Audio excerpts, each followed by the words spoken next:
Welcome. Tonight we travel back more than 4,000 years to the land of endless sun and gentle, whispering sand. A place where life followed the rhythm of a river, where the desert met a narrow strip of green and human civilization bloomed. This is ancient Egypt. Not the Egypt of postcards or pyramids shining beneath the blazing sky, but the Egypt of everyday life where sweat mixed with sand, where bread was baked in the open air, and where people looked to the stars for guidance and comfort. As you listen, allow your thoughts to drift like the slow current of the Nile, calm, steady, unhurried. Imagine yourself standing at the edge of the water, watching the reeds sway gently. You can hear distant voices, perhaps laughter, perhaps the rhythmic tapping of chisels against stone. For the next hour, we will wander through the rhythms of Egyptian life. We will feel the exhaustion of pyramid builders and the devotion of priests, the ambition of forgotten rulers, and the quiet mysteries of their sacred texts. We will end in the perfumed halls of noble estates, where music and ritual met the fading glow of oil lamps. This is not the history of conquest or glory.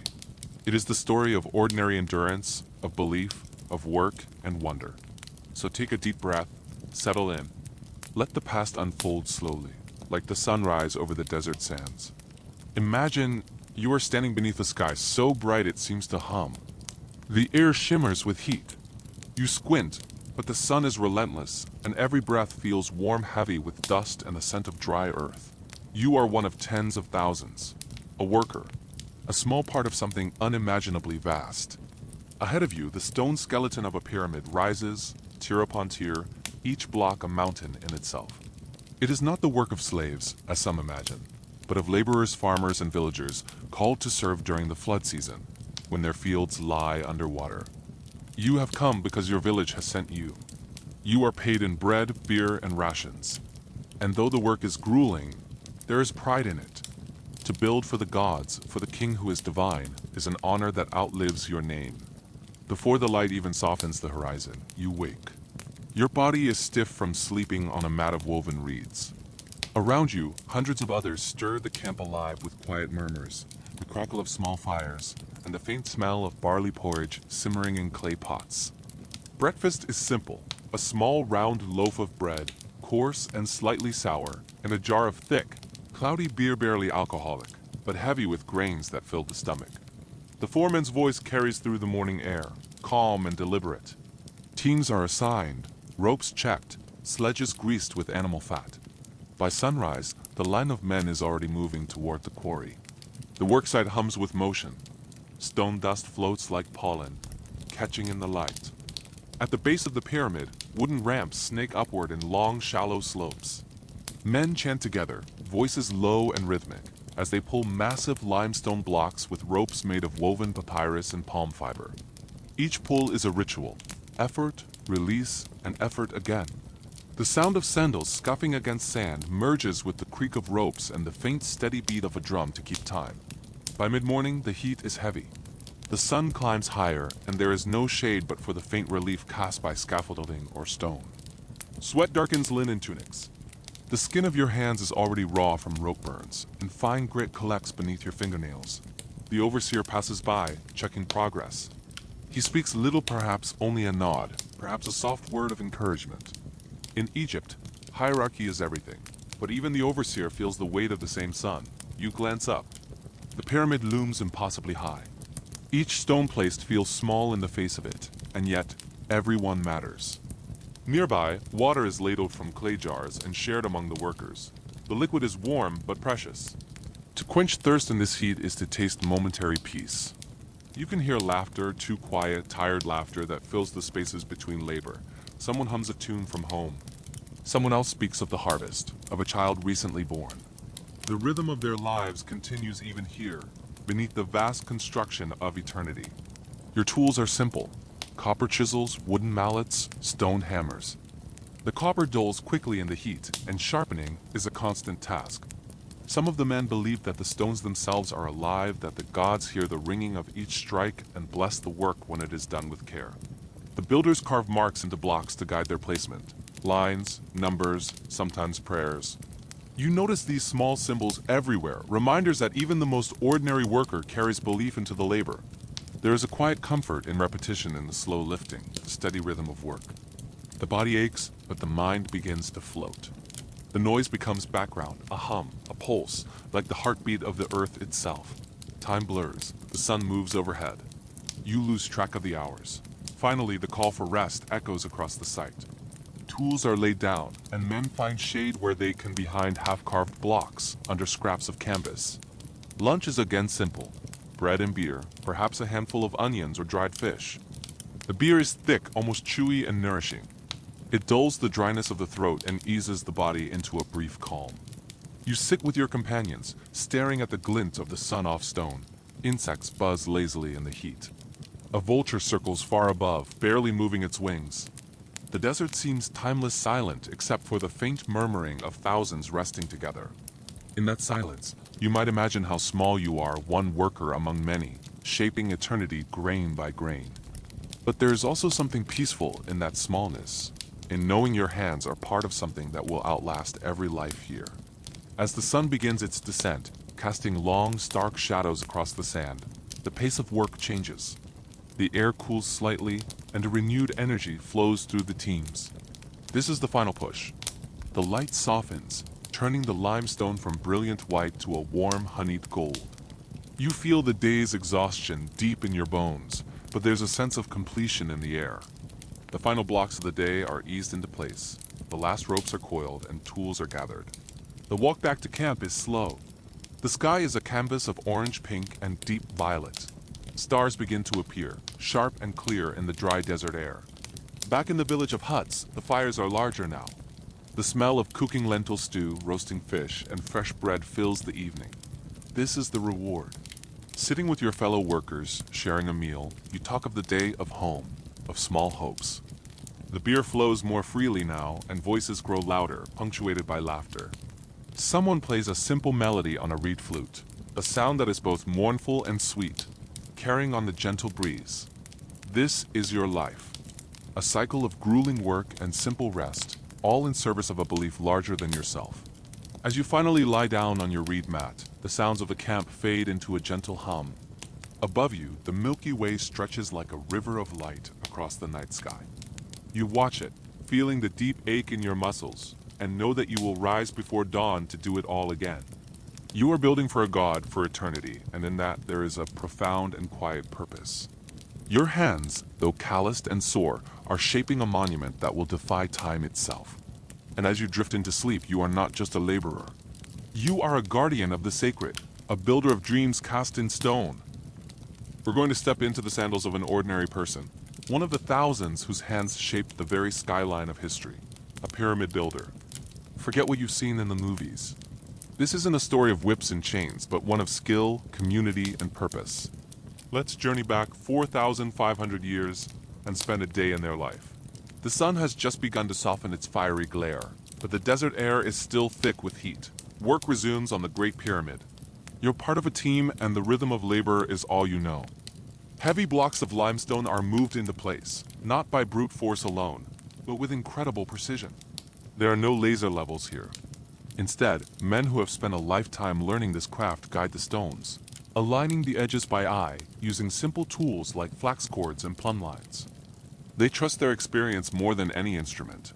From a higher level of the rising structure, a master builder shouts instructions, his voice carrying over the steady hum of activity. Miles away, at the quarry, the pulse of construction continues. You can hear the distant, thunderous echo of new stone being cut. Teams of men pound wooden wedges into grooves they've carved into the rock face. Then, they pour water over the wedges. Slowly, the wood swells, and with a deep, resonant crack, a massive block splits from the mountain. It's a patient, rhythmic process, a sound that has defined this landscape for generations. The air is filled with a fine white dust that coats everything, catching the sunlight like a faint haze. There's a powerful cadence to the day. The scrape of stone, the chanting of work gangs, the heavy silence, and then the labor begins again. Time itself feels cyclical, like the sun's journey across the sky or the annual flooding of the life-giving Nile. As dusk begins to settle, the harsh desert light transforms. The sun dips low, casting a warm amber glow that paints the limestone of the pyramid in hues of gold and rose.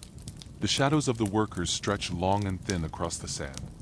A cool breeze, the first real relief all day, whispers through the valley, carrying away the lingering heat. With a collective sigh, tools are set down. The clamor of the worksite softens into murmurs. The pyramid itself falls silent, a colossal silhouette against the fading light, waiting patiently for another day's effort. Your workday is over. You make your way back to the workers' village, a place far more organized than you might imagine. It's a settlement of simple mud brick houses laid out in neat rows, with shared courtyards and large communal ovens. The smell of baking bread and simmering lentil stew fills the air, mingling with the scent of wood ash from the cooking fires. It's the smell of home. Children's laughter rings out as they chase each other between the doorways. Women gather, drawing water from large clay jars and sharing the day's news. Men sit in circles, their bodies weary, rubbing the dust from their skin with oil and water as they share stories. There's a profound sense of contentment here, the deep satisfaction of exhaustion that has been well earned. The world slows to a gentle pace as the last sliver of sun disappears behind the desert ridge. Later, when the night is deep and the stars are scattered like brilliant jewels across the black velvet sky, you find yourself drawn to the edge of the Nile. The air is cool now, and the rich, damp smell of the fertile earth rises from the nearby fields. The great river moves slowly, its dark surface reflecting the moonlight in shimmering ripples of silver. Standing here, you think of your own home, the small plot of land you'll return to when your period of service to the pharaoh is complete. You picture your family waiting for you. The pyramid you helped build today will continue to rise, long after you are gone. It will stand for eternity. The ancient Egyptians believed that building these monuments was a sacred act, a way to create a bridge between the earthly realm and the heavens, a stairway for the pharaoh's soul to ascend to the gods. And as you stand here, under the vastness of the cosmos, you realize that in your own small, quiet way, you are part of that sacred journey. Your labor, your sweat, your skill, it all joins the immense, unending rhythm of time itself. The stars shimmer above, and in the distance, you can almost hear a temple priest reciting an ancient hymn. The cool night air is a balm on your skin. And for the first time all day, you feel a sense of profound stillness, a deep and quiet peace. The pyramid builders slept well at night. Their bodies were sore, yes, but their minds were clear, emptied by the steady meditative cadence of their labor. They were the heartbeat of their civilization, thousands of individual hands working in concert to shape the horizon itself. And as they drifted into sleep beneath that wide Egyptian sky, the very same stars that watched over them thousands of years ago continue to shine down on us tonight. It's a powerful connection to our shared human story. And now, with that image in our minds, let us move gently forward in time. Our next journey will take us into the life of one of Egypt's most extraordinary figures, a ruler who defied every expectation, who reshaped the destiny of the kingdom, and whose story was almost lost to history. A pharaoh who ruled not with the brashness of a warrior, but with a quiet, powerful grace that left an indelible mark. Thank you so much for joining me on this journey back in time. I hope it gave you a new perspective on the incredible people who built these ancient wonders. As the sun sets over the desert, casting long shadows from the silent pyramids, the world seems to hold its breath. For centuries, the wind has swept across these sands, smoothing the sharp edges of stone, erasing the footprints of those who built wonders. The Nile continues its timeless rhythm, flooding and receding, a cycle of life and death. It's within this ancient pulse that our story begins. Not a tale of massive stone and sweat, but one of quiet ambition, enduring legacy, and a woman who became a king. This is the story of Hatshepsut. Imagine the royal palace in Thebes. Cool stone corridors, the scent of lotus oil in the air, and the soft flicker of alabaster lamps. Here, Hatshepsut is born, the daughter of Pharaoh Thutmose I and his great queen, Ahmose. From her earliest days, she walks among pillars painted with stars and hears priests whisper prayers to the great god. Amen. She is of the purest royal blood, but she is also a girl in a world that looks to suns for its future. She watches her father greet the sun each morning, absorbing the rhythm of kingship like breath itself. When her father passes into the afterlife, the throne goes to her half-brother, Thutmose II. Hatshepsut becomes his queen, a union forged not by romance, but by sacred tradition. But he too dies young, leaving behind a small son by another wife. At this crossroads of history, Hatshepsut could have stepped back into the shadows. a royal widow and caretaker for a boy king. But she didn't. Quietly and with incredible skill, she stepped forward. At first, she rules as regent, the queen mother guiding the kingdom in the name of the young Thutmose III. She dresses in the simple linen robes of a queen, and her influence grows steadily, like the Nile in flood season. Years pass. Slowly, her image begins to appear on monuments, not as a caretaker, but as a sovereign ruler. Her titles multiply: God's wife of Ammon, and then King of Upper and Lower Egypt. Eventually, she takes on the full regalia of a pharaoh: the kilt, the divine headdress, and even the false beard, a symbol of kingship carved from gold and lapis. To her people, it must have seemed strange, this blending of woman and king, mother and monarch. But Hatshepsut doesn't deny her womanhood. She transforms it. Her inscriptions declare her the chosen daughter of Amin, her rule a matter of divine will. Her reign wasn't a rebellion. It was a reinterpretation of power itself. Her statues tell this story in stone, shifting over time from a graceful woman in king's attire to a powerful, masculine ruler, solid and eternal. Unlike so many pharaohs whose fame rests on bloody conquest, Hatshepsut's greatness lies in peace and prosperity. She focuses not on war but on building. Under her command, the magnificent temple of Deir el-Bahari rises from the cliffs at Thebes. Its terraces stretch out like open arms, reaching for the sky. Every column, every ramp, every carved relief tells her story, her divine birth, her rightful rule, her devotion to the gods. She also sends a legendary expedition to the mysterious land of Punt, a journey of months across deserts and seas. The ships return laden with treasures unseen for generations: ivory, ebony, gold, and exotic incense trees which she has planted in the gardens of Thebes. The walls of her temple record this grand adventure not with boastful pride, but with calm, methodical detail. Her Egypt is a land of order, beauty, and abundance. And yet power in ancient Egypt was never simple. All this time, Thutmose III, the boy she once protected, is growing into a man. Historians have debated their relationship for centuries. Was it a peaceful co-rule or a silent power struggle? The truth, like so much of Egypt's history, lies buried in sand and silence. For 2 decades, Hatshepsut reigns, her legacy carved not in victory, but in vision. When she dies, the transition is smooth. Thutmose III finally takes his place as the sole ruler, and the kingdom continues. But years later, something strange begins to happen. Her name is chiseled away from monuments. Her statues are smashed and buried. Her images are erased from temple walls. It seems less like an act of rage and more like a cold, procedural rewriting of history. In Egyptian belief, to erase a name was to destroy a soul in the afterlife. For centuries, Hatshepsut was almost completely forgotten. Sand drifted over her monuments, and her name vanished from the list of kings. Then, in the 19th century, archaeologists began to uncover what time had concealed. They found the stunning terraces of Deir el-Bahari, the reliefs of the voyage to Punt, and the inscriptions that declared her divine right to rule. But her mummy remained lost. It wasn't until 2007 that scientists, using a single tooth found in a box bearing her name, identified the body of Egypt's forgotten female pharaoh. The woman erased by stone was found again by science. Her story had come full circle. If you stand today in the courtyard of her temple at dusk, you can feel the stillness of the desert all around you.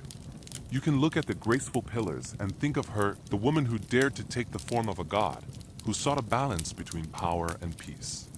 Her temple faces the rising sun, as if forever greeting the light. And though her name was nearly lost, her story remains, a quiet voice carried across millennia, as timeless and steady as the Nile itself. The night is quiet again. The temple of Hatshepsut stands in silhouette against the pale sky, its stones still warm from the sun. Far below, the Nile gleams like a ribbon of silver, winding its way through darkness. In this stillness, you might imagine a priest walking slowly along a colonnade, his sandals brushing the dust, a papyrus scroll cradled in his hands. He moves toward a small chamber filled with the faint scent of incense and oil. There, before a statue of Osiris, god of the afterlife, he begins to read softly. Not a prayer for the living, but for the dead. A guide for the soul's long journey beyond the horizon of life. This is the Book of the Dead, but it wasn't one single book as we might imagine, but a vast collection, a living tradition of spells. hymns and instructions meant to ensure a person could pass safely from this world into the next. In the ancient Egyptian view of existence, life on earth was just a small part of something far greater. The physical body, or Khat, was only one vessel of being. Within it lived the Ka, the vital spirit, the energy that animated flesh, and the Ba, a person's individuality often imagined as a bird with a human face. At death, these two were separated, yet both remained alive in their own way. If the right rituals were followed, if the body was preserved, if the names were spoken, the Ka and Ba could reunite and live eternally in the afterlife, the field of reeds, a perfect reflection of life on earth, but without pain, hunger, or time. But reaching that paradise was not simple. The soul had to travel through realms of night, facing trials, gates, and gods who demanded answers. It had to pass through the Hall of Judgment and stand before Osiris himself. The Book of the Dead was the map for that journey, a whispered companion for that quiet, uncertain voyage. Each Book of the Dead was unique.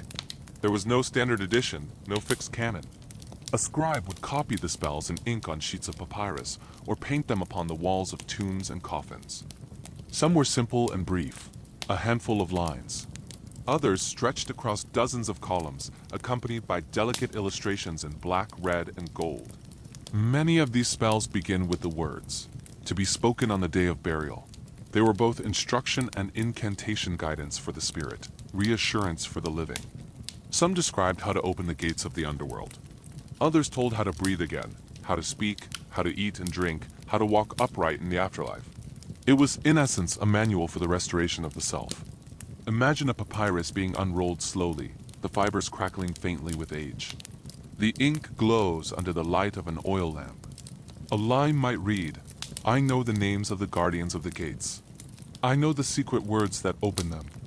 The belief was not in magic for spectacle, but in order the idea that the universe itself responded to knowledge, to understanding, to the spoken truth. In a land where the sun was reborn each morning, where the Nile died each year and rose again, death was never final. It was only a crossing, and the Book of the Dead was the boat. The most famous of all the scenes from these scrolls is the Judgment.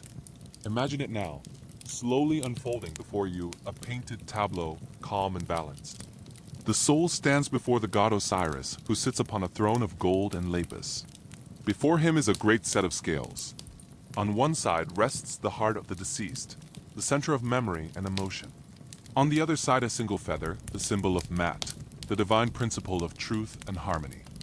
Around them stand other gods and goddesses Anubis, jackal-headed and still as shadow, tending the scale. Thoth, the ibis-headed scribe, recording the result. And Ammit, the devourer, crouched nearby, waiting should the heart prove heavy with wrongdoing. The scene is quiet. There is no chaos here, no shouting, only balance. If the heart is light, the soul is declared pure and passes on to the field of reeds, a land of endless harvests and calm waters. If it is heavy, the soul ceases to exist. Not tortured, not punished, but simply unmade, lost in stillness. For the Egyptians, this was not a cruel fate, but the natural end for those who had disturbed the harmony of life. Even judgment itself was an act of order. Now imagine the people who created these texts. In workshops near temple walls, scribes sat cross-legged with palettes of ink and thin reed pens. They copied each word carefully, knowing that to miswrite a name or a phrase might change the fate of a soul. The air in the scriptorium was quiet except for the soft scratching of pen on papyrus and the faint rustle of fabric. Sometimes, the Book of the Dead was commissioned while a person still lived, prepared slowly over years, filled with personal prayers and favorite hymns. To possess such a scroll was both protection and prestige. The wealthy might have long, elaborately painted manuscripts, while the poor relied on simpler versions, or even short excerpts written on linen shrouds. Each, however, carried the same essential hope, that death could be navigated with care, that knowledge, reverence, and preparation could make the difference between eternal silence and eternal renewal. There is something deeply human in that the wish not to vanish, but to continue, to remember and be remembered.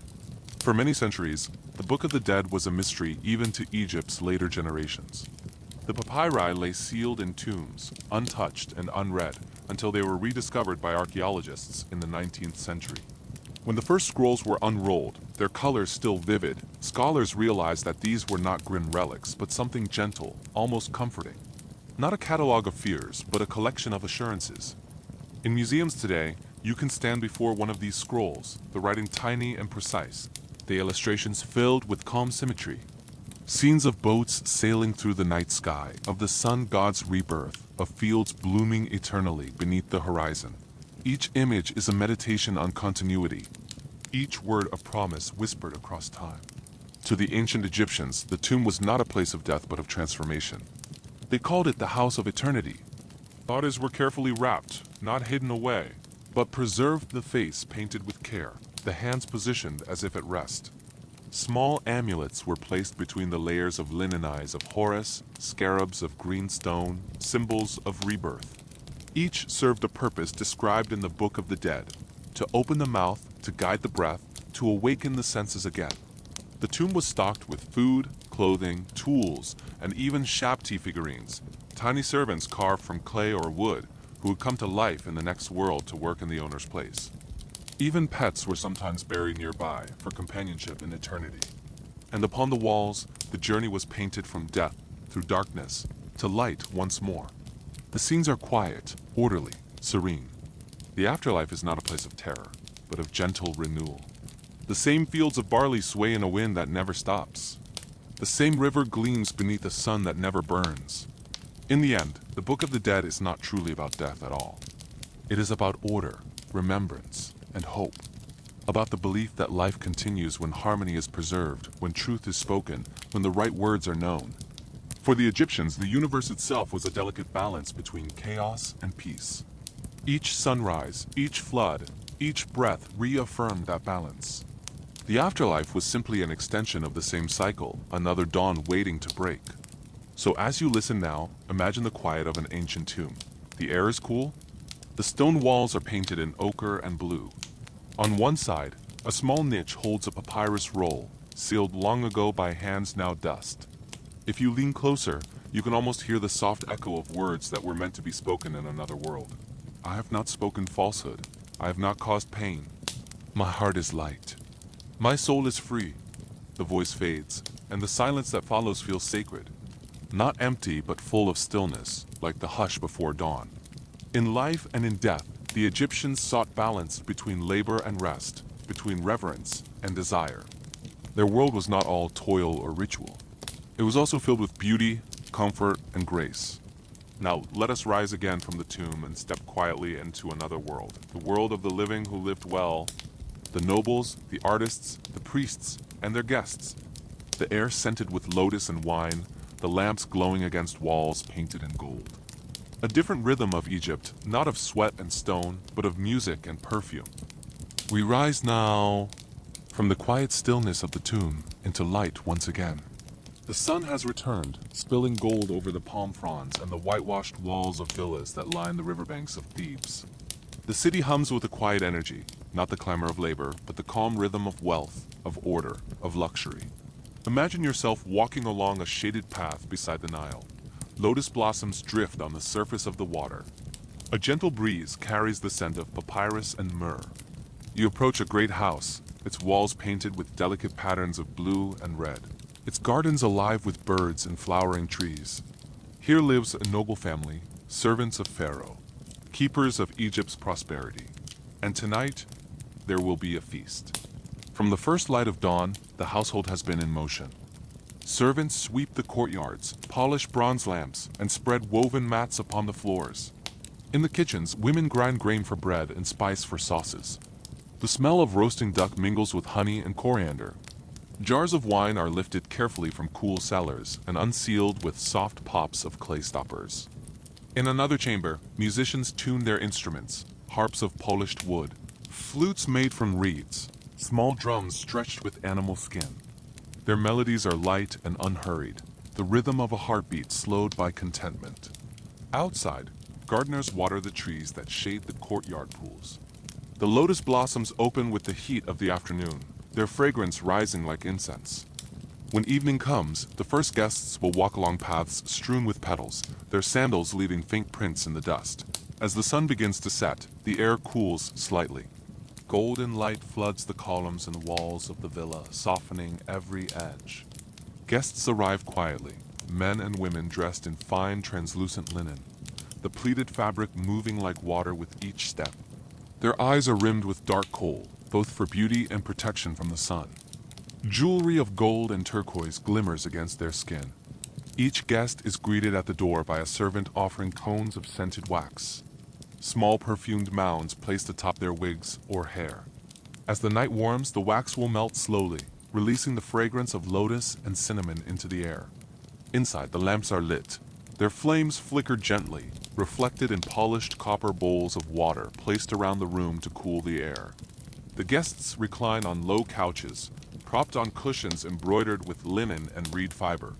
They talk softly of politics, of harvests, of temple ceremonies. Music begins, gentle at first, a slow harp arpeggio, the faint tap of fingers against the drum. The sound fills the air like perfume, light and floating, easy to drift with. Servants move gracefully between the guests, balancing trays of food.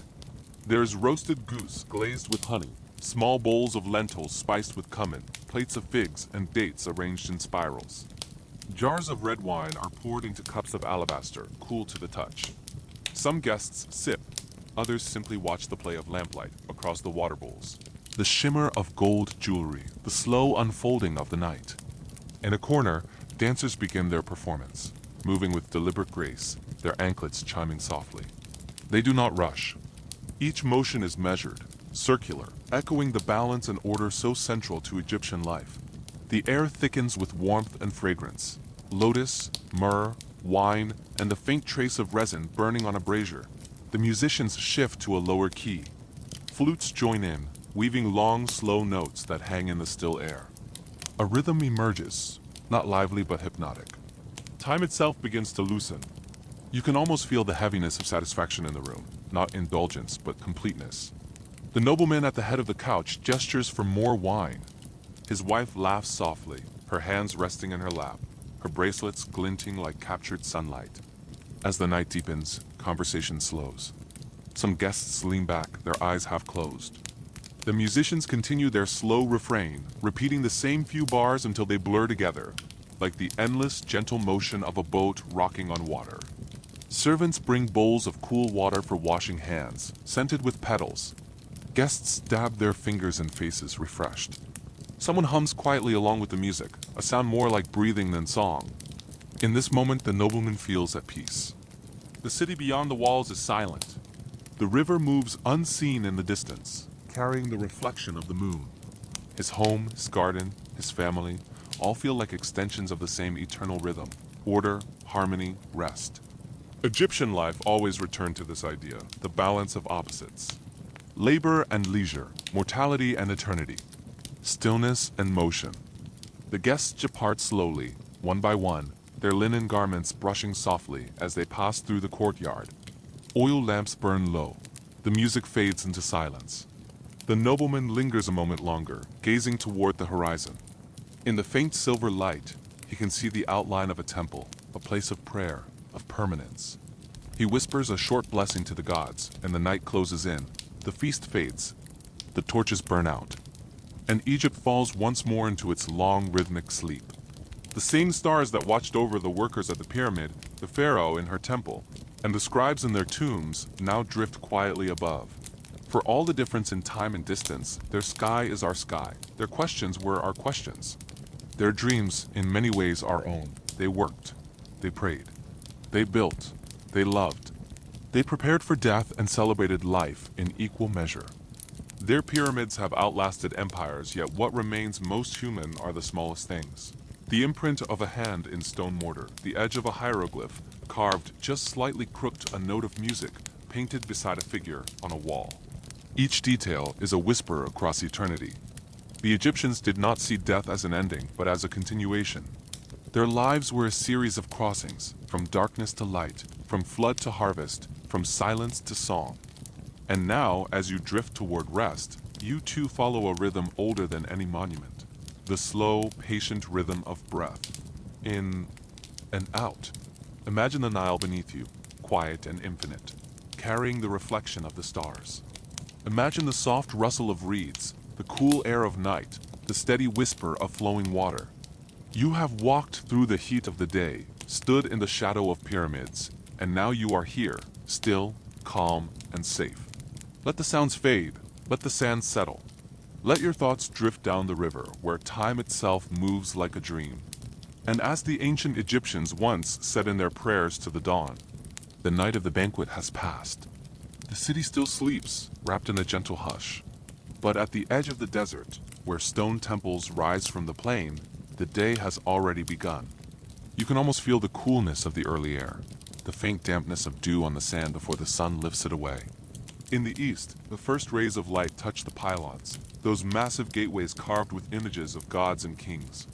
Their shadows stretch long across the courtyards, quiet and still. This is the temple of Amun at Karnak, or perhaps that of Horus at Edfu, or Hathor at Denderah, a reflection of the same eternal order. To the Egyptians, the temple was not just a place of worship, it was a miniature universe. Every wall, every column, every statue held meaning. The outer court, bright with sunlight, symbolized the world of humans. But the inner sanctuaries, growing darker and smaller, represented the hidden world of the gods, a sacred place that only a chosen few would ever see. And it is here, before the rest of the world awakens, that the priests begin their sacred work. Inside the temple, the air is cool and dry. The walls are close, the corridors dimly lit by the first glow of the sky filtering through high windows. The scent of incense lingers, cedar, myrrh, and frankincense, burned in bronze bowls.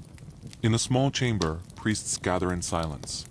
They have washed in the sacred lake before dawn, shaved their heads, and dressed in fresh linen robes. Their bodies are pure, their minds quiet and focused. A high priest lifts a bronze key and opens the doors to the innermost shrine, the naos. Inside stands the god's statue, small and dark, carved from wood or stone and gilded in gold. This image is not the god itself, but a vessel, a home for its divine presence. Each morning it must be awakened, cleansed, dressed, and fed. The priest bows deeply. He whispers the first words of the day hymns of awakening, gentle and rhythmic, as if sung to a sleeping child.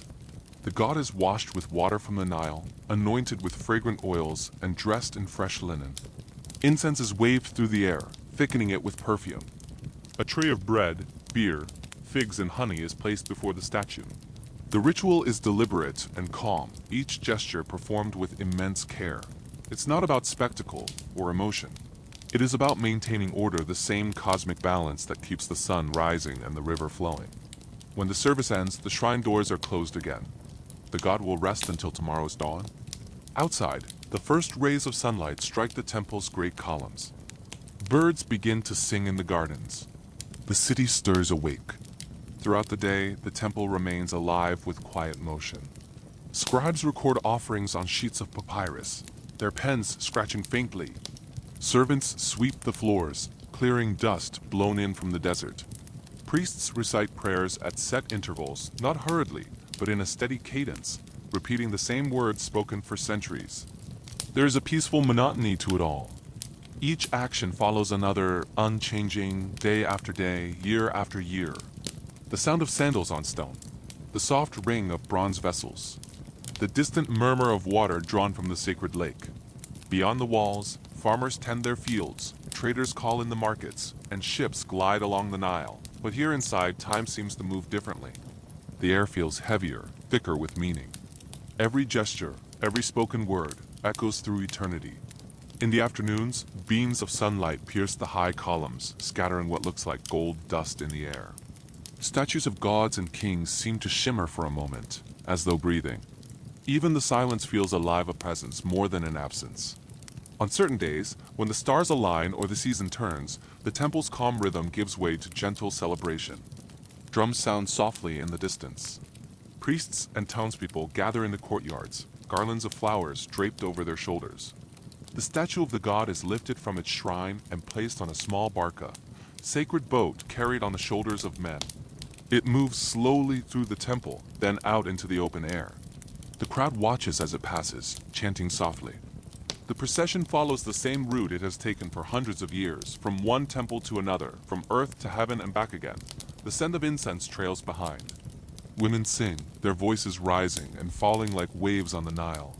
Children run beside the path, laughing quietly. For a few hours, the divine leaves its home and mingles with the world. Then, as evening falls, the statue returns and the doors close once more. Balance is restored. The people return to their homes comforted. The gods have been honored. The world remains in order. As darkness settles again, the temple grows still. The outer gates are locked, the torches extinguished. Only the sound of the wind moves through the courtyards, carrying the faint smell of sand and stone. The statues stand motionless in the moonlight. The pools of water reflect the stars. A night guard walks slowly beneath the columns, his footsteps echoing softly against the walls carved with prayers. Inside the sanctuary, the god sleeps once more, surrounded by offerings that will be renewed at dawn. It is a timeless cycle, a rhythm of devotion that outlasts kings and dynasties. Even when the temples eventually fall silent, their stones will remember. Their walls will still hum faintly with the echoes of those morning hymns, those whispered prayers.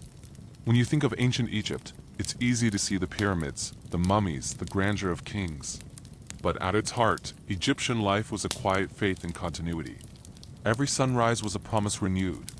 Every act of worship was a thread in a pattern that held the universe together. Imagine standing there at dawn once more in the shadow of a pylon, the first light touching your skin, the faint hum of the city awakening beyond the walls.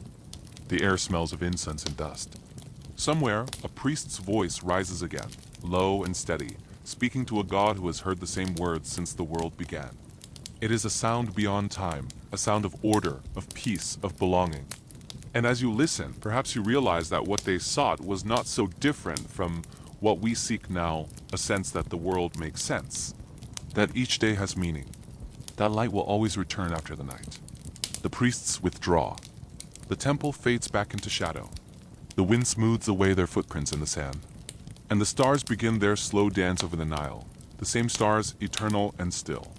The same breath of wind, the same heartbeat of time. You may let the rhythm of this ancient place cradle you now, as the Egyptians once let their hymns carry them toward eternity. The day's rituals are complete, the gods are at rest, and so are you. Sleep well beneath the eternal sky of Egypt, where even silence has a voice. The temple has fallen silent. The priests have left, the gates are closed, and now, above Egypt, the stars shimmer like a field of silver grains scattered across black water. The air is cool.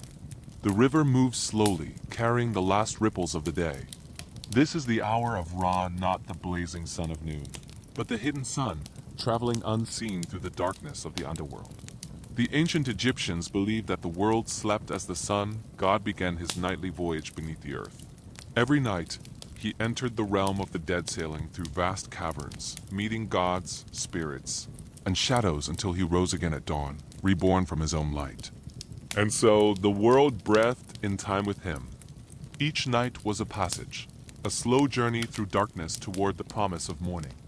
Imagine now that you are aboard that sacred vessel, the boat of 1,000,000 years.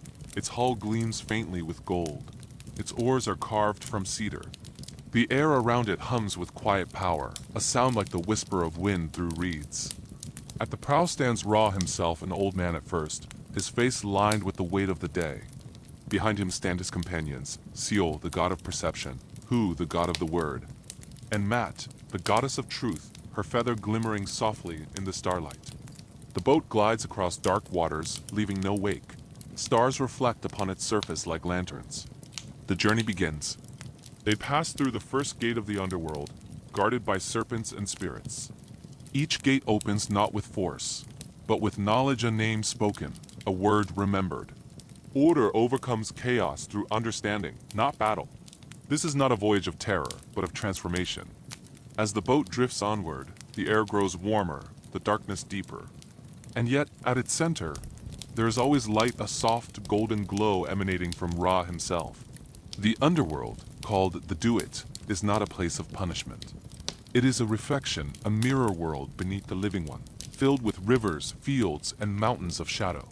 Souls pass here, guided by light and by memory. The boat sails through quiet caverns where statues seem to watch with empty eyes. Somewhere in the distance, a faint murmur of voices, the echoes of those waiting for judgment. They whisper prayers, names, fragments of hymns they once knew in life. Ra listens but does not speak. His task is to pass through safely, to bring renewal to all. At each hour of the night, a new challenge awaits, not monsters in the sense we might imagine, but forces of chaos, symbolized by great serpents or coiling darkness. The most fearsome of these is Apophis, the serpent of nothingness, who tries each night to swallow the sun. When the serpent rises, the gods aboard the boat steady themselves. There is no panic, no sound of battle, only resolve. They chant words of power, the same words that have been spoken since creation. The air trembles softly, and the serpent fades back into shadow. The balance holds. The river of night continues its flow. As the boat approaches the final hour, the air begins to change. The darkness lightens to deep indigo. The stars thin. The crew grows silent. Ra, once an old man, begins to shine again, his form glowing with warmth. His face smooths, his eyes brighten. He is becoming the rising sun. Ahead, a great gate of fire glimmers the eastern horizon. The god Nut, the sky herself, bends over the world, ready to give birth to the sun once more. The boat glides gently into her embrace. There is no explosion of light, no sudden burst, only a gradual unfolding, a slow brightening of the world. The horizon blushes gold. The first birds call from the reeds. The Nile gleams again, reborn under the same sun that has risen every day for thousands of years. Ra has completed his journey.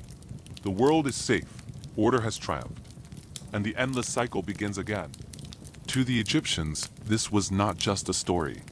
It was the heartbeat of existence, a reassurance that even in darkness, light is always preparing to return. The sun's daily rebirth mirrored the soul's passage from death into eternity. Every dawn was proof that the world still held meaning, that balance endured. You can imagine the workers, the nobles, the priests, all pausing at sunrise, faces turned east, eyes half closed in quiet reverence. The first warmth touches their skin. Somewhere a temple bell sounds. The day begins anew. The same will happen tomorrow, and the day after that, and for all the days to come. The river flows. The fields bloom. The sky remains eternal. Now as you listen, imagine that you are drifting on that same celestial boat. The air is warm and still. The stars move slowly overhead. Your breath follows their rhythm, calm, even infinite. The river carries you forward, always forward, toward a horizon made of light. There is no need to row, no need to steer. You are carried. The water knows the way. The sounds fade, the whisper of oars, the rustle of wind, the distant hum of unseen voices. Even the gods are quiet now. And when at last the sun rises again, you are already home in a place beyond time, beyond worry, where every breath feels like beginning again. Let that light settle over you. Let it warm you. Let it rest inside you, steady and endless. You are part of the same rhythm that guided the builders of the pyramids, the priests of the temples, the nobles in their gardens. The same light that shone upon the sands shines upon you now. Rest in that thought. Rest in that balance. Rest in that eternity. The journey is complete. The sun has risen. Egypt wakes, and you can sleep. Thank you for joining this journey tonight. If you found a moment of peace, please consider liking this video and subscribing for more stories that soothe the mind. Sweet dreams.